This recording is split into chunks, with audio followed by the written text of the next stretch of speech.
नमस्ते। थर्ड आई में आपका स्वागत है। हमेशा की तरह फ्राइडे को थोड़ा अंकों की बात, स्टैटिस्टिक्स की बात। भारत जोड़ो यात्रा कहीं ना कहीं, और राहुल गांधी इस समय केंद्र में है।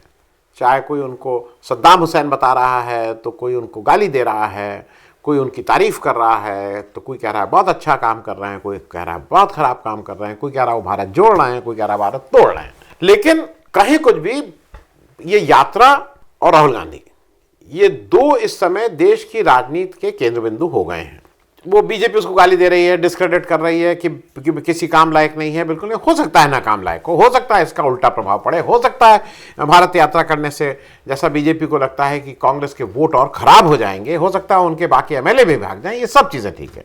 लेकिन आज जो मैं आपके साथ बात करना चाह रहा हूं वो ये कि एक तो यात्रा का रूट क्या है, और इस यात्रा के इस रूट पे जिस रूट पे ये यात्रा चल रही है उस पे 2019 के इलेक्शन पे क्या प्रभाव पड़ने जा रहा है। क्योंकि हालांकि राहुल गांधी कह रहे हैं कि नहीं, ये तो इसका राजनीतिक कारण नहीं, लेकिन एंड ऑफ द डे एक पॉलिटिकल पार्टी के वो लीडर हैं। पॉलिटिकल पार्टी का काम इलेक्शन लड़ना है, इलेक्शन में वो लड़ेंगे। डायरेक्टली वो वोट ना मांग रहे हों, लेकिन कहीं ना कहीं ये जो यात्रा कर रहे हैं, लोगों से कनेक्ट हो, लोग कनेक्ट हो के उनकी बात उनके ऊपर थोड़ा रखें, ये कि भाई ये कुछ कर सकते हैं, उनसे एक आशा बंधे, उनका विश्वास जमे, और विश्वास जीतने की भी बात है। तो ये यात्रा शुरू हुई तमिलनाडु से। तो तमिलनाडु, केरल, कर्नाटका, आंध्रा, तेलंगाना, महाराष्ट्र होते हुए 7वां राज्य मध्य प्रदेश में ऑलरेडी यात्रा चली गई है।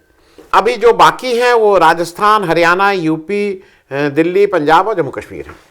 जब ये यात्रा शुरू हुई तो पहले ये कहा गया कि भाई तमिलनाडु में तो बहुत थोड़ा चले थे, कन्याकुमारी से वहाँ तक, और इस जो वहाँ के मुख्यमंत्री स्टालिन साहब वो खुद आ गए थे। तो ये हुआ कि भाई ऑलरेडी चीफ मिनिस्टर हैं और उसकी वजह से उनका बहुत वो प्रभाव है, इत्यादि इत्यादि। केरल में जब यात्रा पहुंची तो ऐसा कहा गया कि नहीं नहीं, केरल तो कांग्रेस का असली गढ़ है, तो इसलिए केरल में क्या फर्क पड़ता है। फिर ये हुआ कि नहीं नहीं, यात्रा अब कर्नाटक पहुंचेगी तो देखिएगा फिर सारा गड़बड़ होगी कर्नाटक में, क्योंकि कर्नाटक बीजेपी रूल्ड स्टेट है। कर्नाटक में अभूतपूर्व स्वागत हुआ, और जो सबसे बड़ा काम राहुल गांधी ने कर्नाटक में कर दिया कि उनके जो दो फैक्शन कांग्रेस के आपस में जो खींचतान रहती थी, सिद्धारमैया साहब और डी शिव कुमार साहब में, उसको उन्होंने ब्रिज किया है काफी हद तक। यात्रा वहां से निकल के आंध्रा रही। आंध्रा वो 2 ही दिन थी यात्रा, बहुत ही अल्प समय के लिए, लेकिन आंध्रा भी गई। फिर वो तेलंगाना गई, और तेलंगाना में उन्होंने उनका मतलब पार्टी में भी जोश भरा है, राहुल गांधी ने भी उसको एक नए तरह से देखा है। और वहां से जब वो महाराष्ट्र गई तो महाराष्ट्र में उसको सब तरह से डिमीन करने के लिए, उसको छोटा करने की कोशिश की गई, लेकिन यात्रा अच्छे से निकली। एमवीए जो वहाँ की महाराष्ट्र विकास अघाड़ी है, उसके जो शिवसेना में उद्धव ठाकरे के पुत्र आदित्य ठाकरे, जो खुद एमएलए हैं, इंपॉर्टेंट नेता हैं अब शिवसेना के, वो राहुल गांधी के साथ चले। और शरद पवार जी की लड़की सुप्रिया सुले भी राहुल गांधी के साथ चली। तो जो नेशनल कांग्रेस और राष्ट्रीय कांग्रेस और शिवसेना उद्धव का भी पूर्ण समर्थन इस उसमें रहा।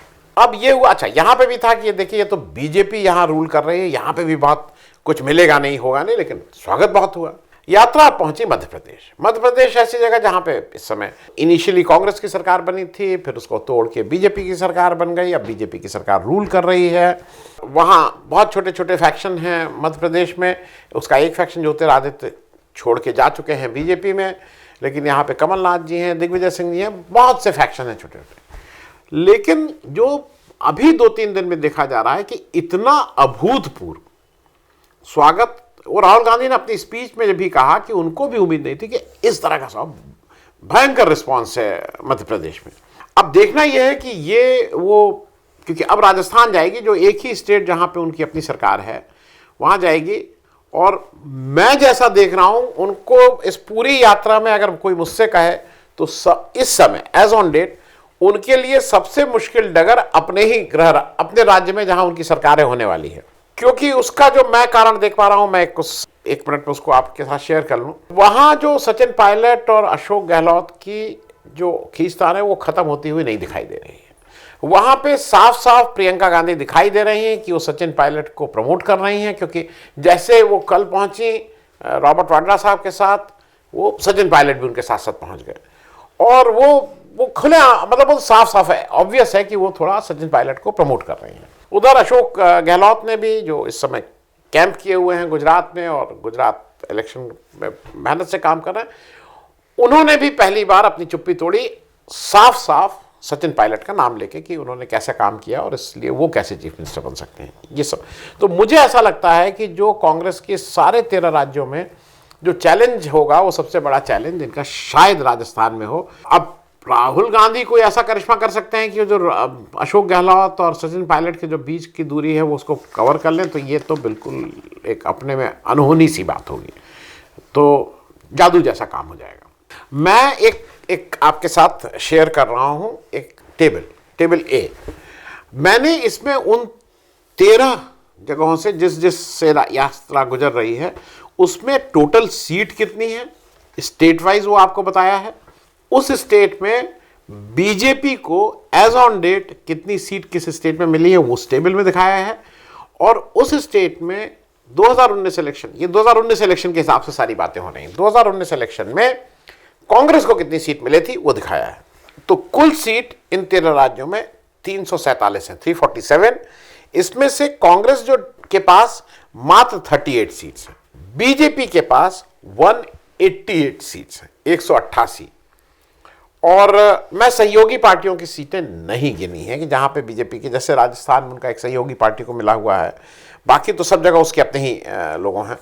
जब पंजाब इलेक्शन हुआ था तो अकाली दल के साथ लड़े थे तो वो नहीं किया है, लेकिन मैंने एक ये टेबल की है। तो आउट ऑफ 188, 140 सीट्स उन राज्यों में जहां से राहुल गांधी अपनी भारत यात्रा करके जा रहे हैं बीजेपी के पास है। अब मैंने ये आप टेबल देख लिए। अब इस भारत जोड़ो यात्रा में जो मेरे हिसाब से, जो मेरा एस्टिमेट है, जो मैं समझ रहा हूं, उसके अनुसार मैंने एक और देखा है कि ये जो मुझे लगता है, मेरी एनालिसिस ये कहती है कि इस यात्रा के जाने के बाद बीजेपी की ज्यादा से ज्यादा इतनी सीट आएंगी। मैं बोल रहा हूं बीजेपी की ज्यादा से ज्यादा इतनी सीट आएंगी इन राज्यों में, और कांग्रेस की कम से कम सीट आएगी इन राज्यों में। ये एक एनालिसिस मैंने की है। अब आप जरा ये टेबल 2 पे आ जाए। तो जब टेबल 2 पे आप देख रहे हैं तो केरल में मैंने जो मेरी एनालिसिस है उसके अनुसार बीजेपी को कुछ नहीं मिला था, अगले इलेक्शन में भी 2024 में भी कुछ नहीं मिलेगा। कांग्रेस को, जिसको 15 सीटें मिली थी, जो उसका बेस्ट परफॉर्मेंस अभी तक केरल का था, मैं वहां पे कांग्रेस को 5 सीटें कम कर रहा हूं, कांग्रेस को 10 सीटें ही मिलेंगी अगले इलेक्शन में। अब वो लेफ्ट फ्रंट उसको कवर करेगा, लेकिन मैं कह रहा हूं ये मिनिमम कांग्रेस के लिए है और मैक्सिमम बीजेपी के लिए है। तमिलनाडु में बीजेपी की कोई सीट नहीं, मुझे अभी भी नहीं लगता कोई सीट होगी। हालांकि 1999 में बीजेपी का जो बेस्ट परफॉर्मेंस था उसमें उसको 4 सीट मिली थी। कांग्रेस को तमिलनाडु में 8 सीट हैं, 8 ही सीट रहेगी, मैं ये मान के चल रहा हूँ। उसी अलायंस के साथ वो डीएमके के साथ इलेक्शन लड़ रहे हैं जैसे वो था। स्टालिन ने काम बहुत अच्छा कर रहे हैं, उनकी बहुत वाहवाही है, तो उसमें कोई बहुत चेंज होने वाला नहीं है। कर्नाटका में बीजेपी की 25 सीटें 2019 में थी। मेरे हिसाब से उसकी मैक्सिमम सीट आउट ऑफ 28, 14 से ज़्यादा उसकी सीटें 2024 में नहीं आएंगी, 50%। मैं ये मैक्सिमम बोल रहा हूँ बीजेपी के लिए। और कांग्रेस जिसकी 1 सीट है, उसको ये मैं मान के चल रहा हूँ कि वो देवेगौड़ा की जनता दल एस के साथ मिलकर चुनाव अगर लड़ती हैं या बिना उनसे अलग अलग भी लड़ते हैं, तब भी मिनिमम 8 सीटें वहाँ से कांग्रेस की आ रही हैं। आंध्र प्रदेश में जहाँ पे बीजेपी की 0 है, मुझे नहीं लगता है कि वहाँ कुछ इंप्रूवमेंट होने जा रहा है, वहाँ 0 का 0 रहेगा। लेकिन कांग्रेस वहाँ मेरे हिसाब से 5 सीट का इजाफा करेगी, वहाँ 5 सीटें कांग्रेस को ज़रूर मिलेंगी। तेलंगाना बीजेपी की 4 सीटें, मेरे हिसाब से 4 की 4 रहेंगी। कांग्रेस की 3 सीटें हैं जो बढ़ेंगी। जिस तरह का रिस्पांस मिला है इस भारत यात्रा में, जिस तरह का रिस्पांस दिख रहा है, वो 3 से 6 सीटें वहाँ ज़रूर होंगी। फिर महाराष्ट्र में कुल 48 सीटें हैं इस समय, बीजेपी की उसमें 23 सीटें हैं, 23। वो एमवीए अगर मिलके महाराष्ट्र विकास अघाड़ी तब तक रहता है इंटैक्ट, और अगर वो मिलके इलेक्शन लड़ रहा है, तो किसी भी हालत में बीजेपी की 12 सीटों से ज़्यादा नहीं होगी। कांग्रेस की मैं ये मान के चल रहा हूँ कि वहाँ 48 सीट्स अगर हैं तो मोटे तौर पे 16 सीट तीनों के हिस्से में आती हैं, और कम से कम कांग्रेस की 8 सीट वहाँ जरूर जीतेंगी, जो अभी 1 है। मध्य प्रदेश में जहाँ पे बीजेपी की सरकार है और उन 29 सीट्स हैं, वहाँ 28 सीट्स इस समय बीजेपी की हैं, कांग्रेस की एक है। मेरे हिसाब से वहाँ मैक्सिमम जो सीट बीजेपी की आ सकती है वो 18 सीट आएगी, और कांग्रेस की मिनिमम वहाँ पे मेरे हिसाब से इस बार 10 सीटें आनी चाहिए, क्योंकि जो आपस की खींचतान खत्म हुई है, कांग्रेस ग्राउंड पर तो है ही, उसके परसेंटेज ऑफ वोट ये सारा कुछ लेके कैलकुलेट करके मेरे हिसाब से 10 सीटें उसकी इस बार आनी चाहिए। राजस्थान में 25 में 24 सीट बीजेपी की थी, एक उसके सहयोगी दल की थी, बिल्कुल वॉश आउट था राजस्थान, एक भी सीट कांग्रेस की नहीं। इस बार मुझे ऐसा लगता है कि 25 में से मैक्सिमम बीजेपी की अगर सीट आती हैं तो वो 15 आएंगी, और कांग्रेस की इस बार मुझे ऐसा लगता है कि राजस्थान में कम से कम 10 सीटें जरूर आएंगी।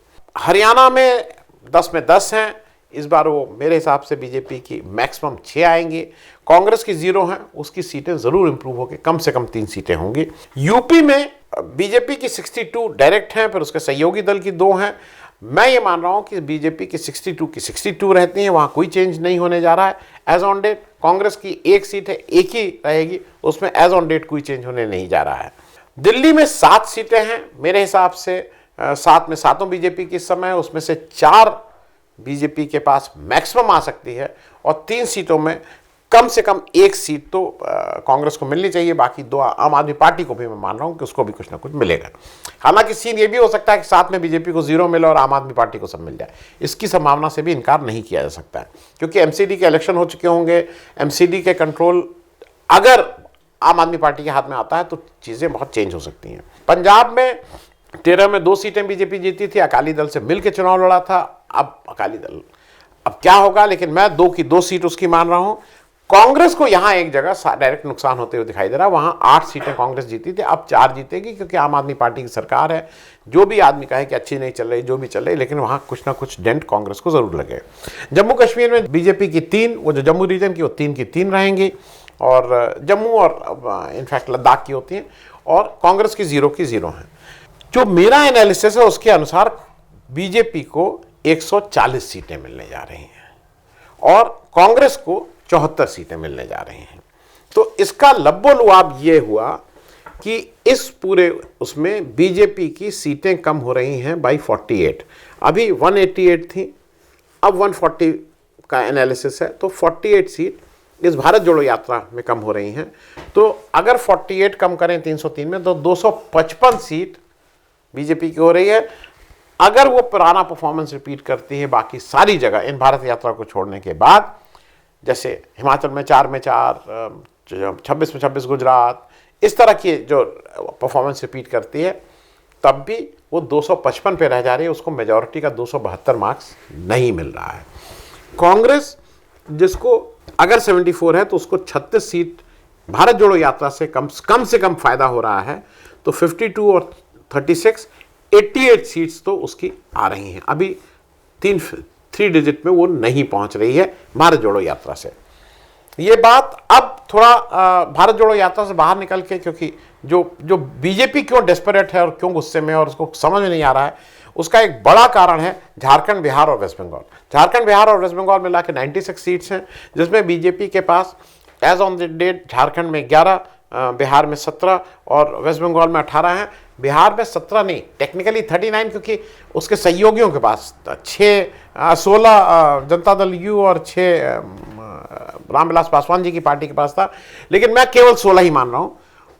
इन सब जगह को अगर ले लें तो 46 सीट्स हैं, यहां पे एक उसको बड़ा डेंट लग सकता है, इसलिए वो थोड़ा परेशान है। मैं अभी उसकी एनालिसिस मैंने नहीं किया। और दूसरा एक जगह गुजरात 26 में 26, हिमाचल 4 में 4, छत्तीसगढ़ जहाँ पे शायद 11 में 10, अगर मैं गलत नहीं हूँ, ये जगह ऐसी हैं जहाँ पे उसको फिर से डिफेंड करना बहुत आसान काम नहीं रहेगा, लेकिन मैं फिर भी मान रहा हूँ कि सब उनको मिल रही हैं। तो अभी भारत जोड़ो यात्रा का जो अभी का इफेक्ट है, जैसा 7 अभी तक चले हैं, वो आधा करीब हाफ मिड वे हैं, उससे ये तो ज़रूर हो गया है कि बीजेपी की जो क्लियर मेजॉरिटी की बात थी उस पर शायद डेंट लग गया है।